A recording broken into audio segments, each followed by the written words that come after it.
सादर झालेल्या अर्थसंकल्पात 12 लाखांच्या उत्पन्नावरील करात सूट देण्यात आली आहे। त्यामुळे सर्वसामान्य नागरिकांच्या खिशात 80,000 रुपये जास्तीचे पडणार आहे। यामुळे उद्योगांना उभारी मिळेल अशी प्रतिक्रिया सीए कुणाल काबरा यांनी दिली आहे। तसेच अर्थमंत्री निर्मला सीतारामन आणि मोदीजींनी सादर केलेला हा आतापर्यंतचा सर्वात चांगला अर्थसंकल्प असल्याचं देखील ते म्हणाले आहेत।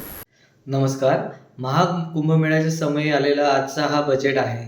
या बजेटमध्ये निर्मला सीतारामन ताईंनी आपल्या सर्वसामान्य गरीब जनतेसाठी अनेक चांगल्या अमृत घोषणा केलेल्या आहे। सर्वात मोठी घोषणा जर कोणती असेल तर ती आहे की या बजेटमध्ये आपले 12 लाखापर्यंतचे उत्पन्न हे करमुक्त केलेले आहे। त्यामुळे आपल्या खिशामध्ये जवळपास 80,000चा पैसा हा जास्त येणार आहे। ही फार मोठी गोष्ट आहे। तसेच या बजेटमध्ये सर्व मध्यमवर्गीय व्यापाऱ्यासाठी गव्हर्नमेंटने वेगवेगळ्या योजनेमध्ये कर्ज घेणं सोपं केलेलं आहे। तसेच त्याचे चार्जेस पण कमी केलेले आहे।